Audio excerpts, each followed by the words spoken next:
All right, if you sat through and watched our previous version of this, our Cards of War beta test, we now have added more cards, artwork, and gotten up to our 90 card deck size, which, while we don't have all the artwork here, this is our full set of 90 cards.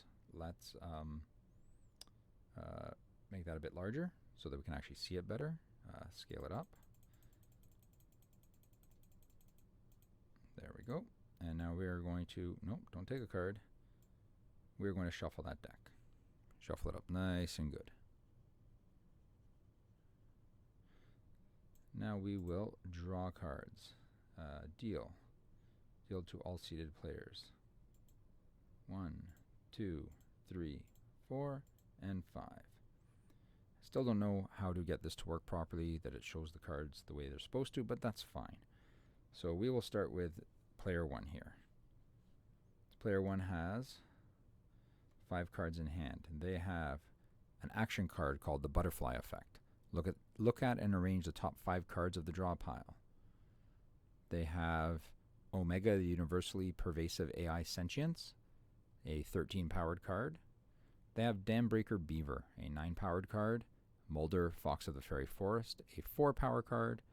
And Accelerated Sloth, a 3 power card. If you did not see the other demo, you do not know how the game is played, so I will explain it briefly.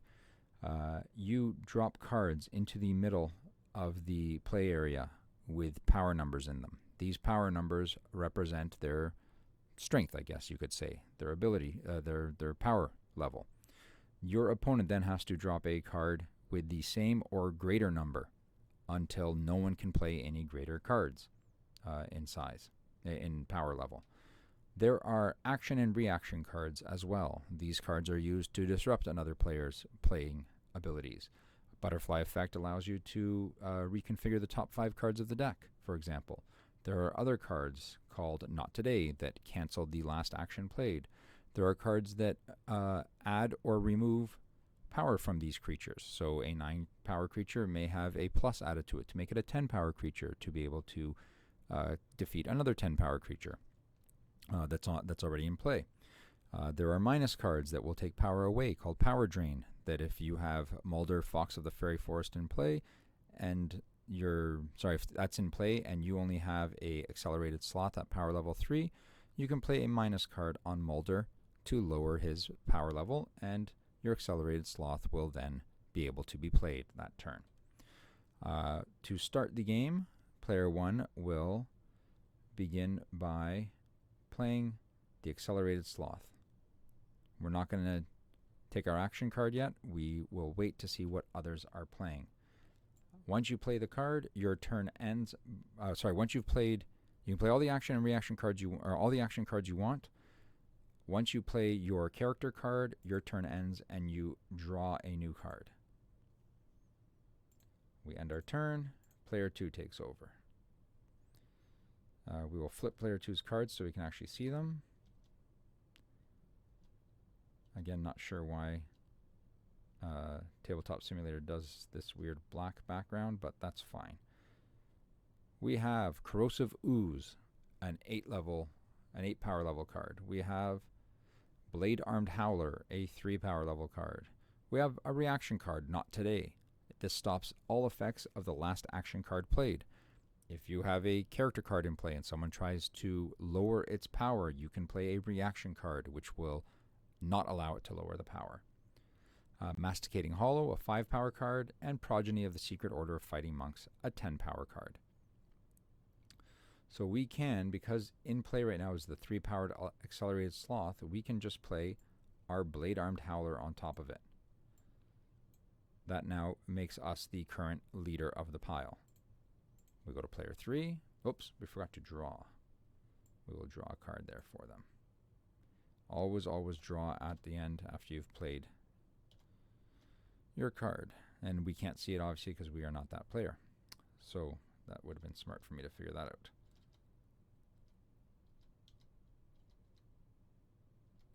So here, player 3 has a bioengineered bear-like entity with power 6.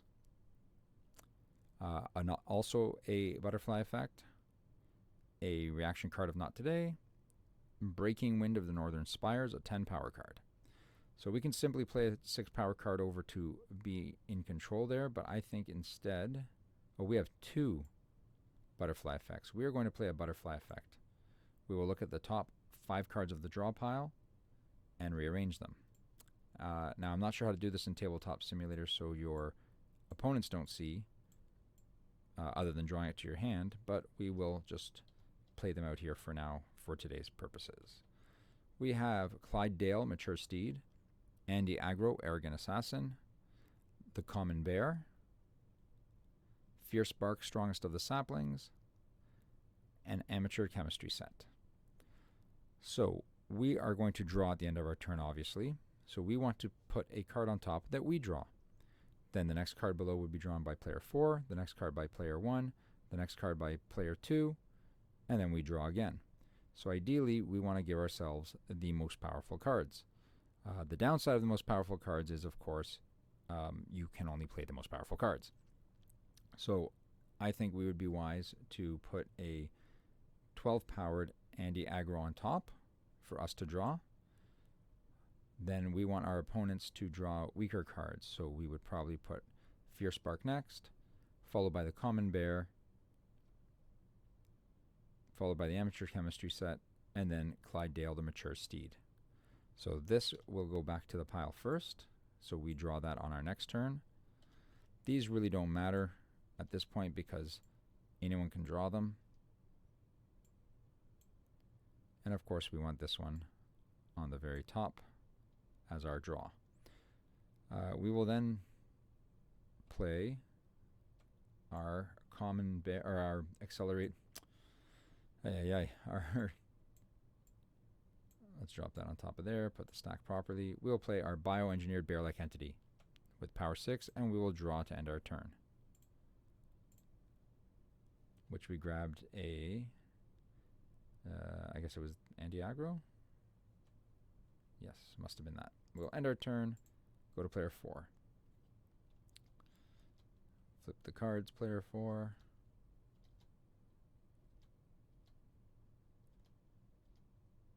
And player 4 has Rocky, Slippery, Stone Golem, Irate Feline, an action card of Power Drain that will remove 1 power from whatever creature's in play, a power boost of +2, a Sour Vine Wall, power 3, and I think that's it. Yes, that's where we end. So the current card in play is a power 6. We could lower it by 1, which makes it a power 5, and we can take our Sour Vine Wall and boost it by +2 to make it a power 5, which would then put us in the lead. Our other option is to play Rocky, the Slippery Stone Golem, but that is a little bit too overpowered, I think. We do not know that our opponents have not to the reaction cards of Not Today. So I think it is a risk we are willing to take. So we will Power Drain by 1, and then we will play our, where'd it go? Play our Sour Vine Wall and power boost it by 2. So now we have a 5 power on a 5 power creature. We are our character. We are allowed to do that. No one has rejected any of our action cards, so we can proceed to draw to end our turn. And we got a Amateur Chemistry Set.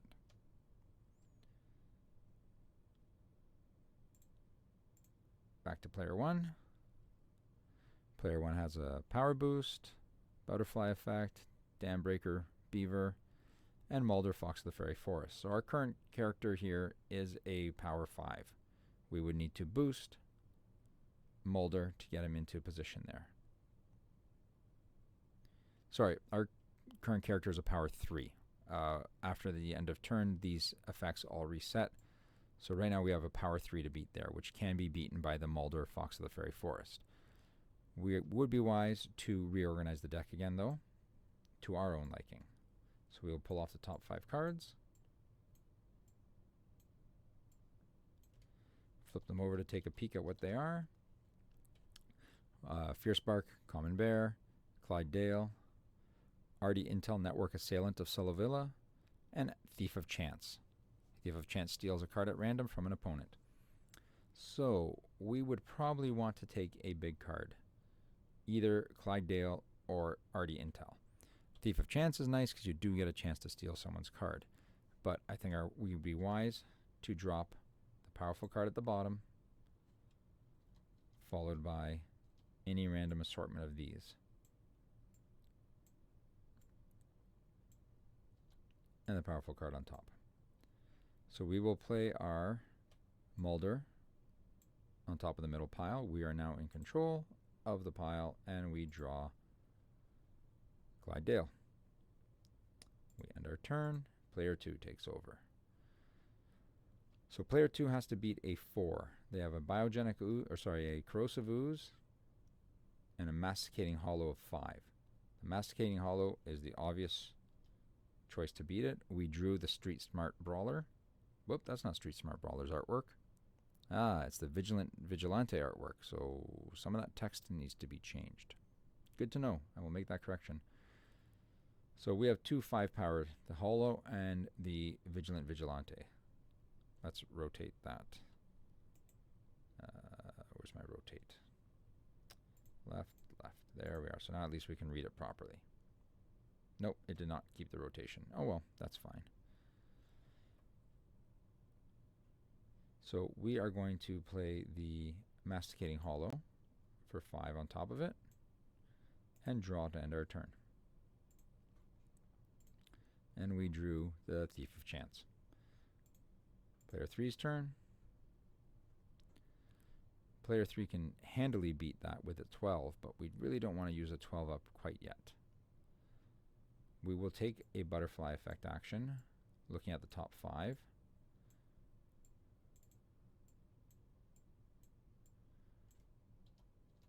And see how we can rearrange it again.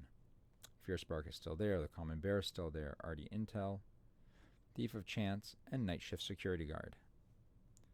So we do not want the Night Shift Security Guard or the Fierspark. We can take the Common Bear and Artie Intel, or take our chances from an opponent. I am going to assume we will put the Common Bear on the bottom, followed by any assortment of these.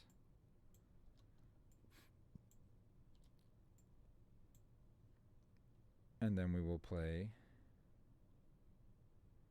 Breaking Wind on top of the pile and draw to end our turn, which gave us Artie Intel. Player 4. Player 4 can beat that with its Rocky Slippery Golem, and so they will. They will draw to end their turn. They picked up the Night Shift Security Guard. And we bounce back to player 1. Player 1 cannot beat it with the Mature Steed, but he does have a power boost to get up there. He can use his Dam Breaker Beaver, or just the Omega Universally Pervasive AI Sentience. Current leader is a Rocky Slippery Stone Golem, which came from this player here. We do not know what the player has in hand to know if they could bounce our power boost, because they could do that with a Not Today card. I will assume they do not have it, and use end 9, 10, 11, 12. Yeah, we're better off to use Clyde Dale with a +3. No, better off to use the 9 with a +3. Whoops, what happened there? That was a weird move. So we will drop the 9 on there, and we will boost it +3. So now we have a 9 power card at the top of the deck, and we draw to end our turn, picking up a Thief of Chance. Player 2. Player 2 will first do its Thief of Chance. It will take a chance on stealing from... Who has the most cards? Everyone's got 3 cards, right? I'm going to say it's going to steal from this player. So Thief of Chance does not allow us to actually know what card we're getting. So I will flip these. Whoops. I will stack them. Can we stack them into each other or no? Nope, we cannot. So we'll just shuffle them around a bit by hand, and we will take this card, which is, we flip it, Irate Feline. Not a great card to get, but we got what we got. Get what we get and we don't get upset.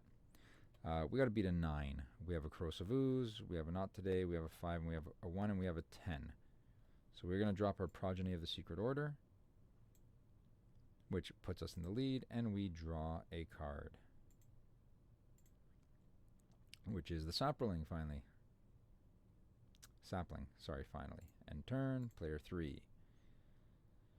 Player 3 can tie that with its Ardy Intel, which it will do. We're going to drop Ardy Intel, we will draw a card, which is the Common Bear, and move on to player 4. Player 4 cannot beat the head card there at 10. So they will end their turn by drawing. Draw a card. They got Smite the Mighty. This means they can kill the top character card, which then defaults to the next level character card. Back to player 1. Player 1 will start with a Thief of Chance, and they will target the person with the most cards, which is player 2. We will flip them and shuffle them around a bit.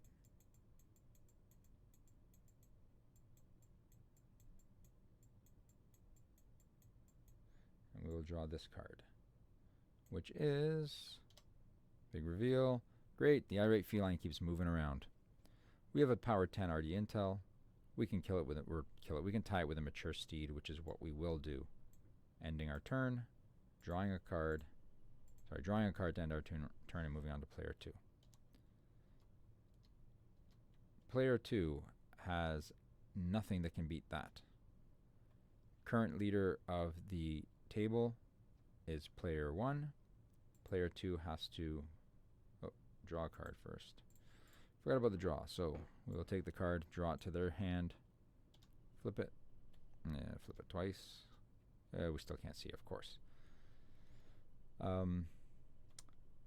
Player 2 can and will play the Andy Aggro Arrogant Assassin. And his quote, "When I'm done with you, you'll be famous." That will play on top. We've got a 12 power card there. We draw. Drawing ends our turn. We picked up O2 Corrosive Catalyst, a power 12 card. We move on to player 4. Sorry, that was player 3. We have Smite the Mighty, which would kill this character, but then we still don't have anything that does any good for us. We don't have anything big enough to beat the next level card below, which is a 10. So we will instead draw to end our turn, getting a 11 powered Crossbred Abomination. End our turn, move across back to player 1. Player 1 has a reaction card. Return the last played character card to its owner's hand. And we also have some powerful cards there. So Andy Assassin did come from one of the other players. However, Clyde Dale did come from player 1, if I'm not mistaken. So we would be smart maybe to throw that back to their hand and hope someone else beats it before they can, and not get that 12 played out. Having said that, we have a 13. 13 basically means we win the pot unless someone else can catch up to it, unless someone else has a 13. So I think our best bet is to play the 13. We now control the deck, control the table. We draw our card. We got the Adolescent automatic, and we go into player 2. Player 2 has to be able to beat a 13. Player 2 cannot beat a 13. Well, let's see what this card is. Clearly that didn't show up, right? Oh, we have the Anti-Establishment Avian ISM. Do we have a Power Booster Drain? We do not. So we cannot beat the 13 in the middle of the deck, middle of the table. So we draw to end our turn. Getting a not today card again. So was that? No, we got, what do we pick up? I can't even tell, but that's fine. We end our turn, go to player 3. Player 3 is also not able to beat the center. We draw a Thorny Thicket, power 6 card. Player 4 could Smite the Mighty, getting rid of this, dropping it back down to the Andy aggro. And Smite the Mighty, as it says, place the top character card under the battle pile. So they would no longer be number 1. However, that is a 12. That does not allow player 4 to then become the new number 1. If we let this go, player 1 wins the hand and takes the pot in the middle. We would probably be wise to not allow player 1 to take that. Let's let it go through another rotation. So we are going to Smite the Mighty. It moves this card to the bottom of the pile. Andy aggro is the current top card, which I believe was player 3's card. And we have no character card to play, so we draw to end our turn, which gave us Merlin, Student of Magic.